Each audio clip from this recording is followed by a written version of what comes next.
দম্ভ নয়, ভয় থেকেই দূরত্ব।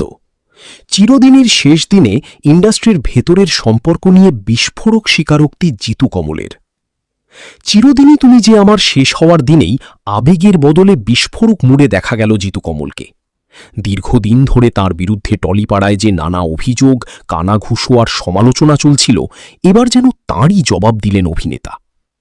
সোশ্যাল মিডিয়ায় ধারাবাহিকের টেকনিশিয়ানদের সঙ্গে ছবি পোস্ট করে জিতু লেখেন তাঁর সমস্ত ভালো সম্পর্ক নাকি টেকনিশিয়ানদের সঙ্গেই।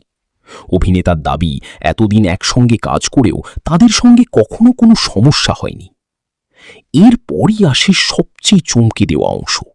সহ অভিনেতাদের সঙ্গে দূরত্ব বজায় রাখা নিয়ে জিতু অকপটে বলেন, আমি খুব একটা কথা বলতে পারি না আর্টিস্টদের সঙ্গে, ভয় পাই, তাই দূরে থাকি। শুধু তাই নয়, নিজের বিরুদ্ধে ওঠা দম্ভী তকমা নিয়েও কড়া জবাব দেন তিনি। অভিনেতার কথায়, দূরে থাকাটাকে যদি কেউ দম্ভ বলে তাহলে সেটাই সঠিক, কিন্তু সেটা দুর্ব্যবহার নয়। কিছুদিন ধরেই টলিপাড়ায় জিতুর ব্যক্তিগত জীবন এবং সহকর্মীদের সঙ্গে সম্পর্ক নিয়ে নানা আলোচনা চলছিল। তার মাঝেই এই পোস্ট যেন নতুন করে আগুনে ঘি ঢালল। অনেকের মতেই কাজ শেষ হওয়ার পর আর চুপ থাকতে চাননি অভিনেতা, তাই সরাসরি নিজের অবস্থান পরিষ্কার করে দিলেন। আবার কেউ বলছেন, এই পোস্ট কার্যত ইন্ডাস্ট্রির অন্দরমহলের সম্পর্কের রাজনীতিকেই সামনে এনে দিল।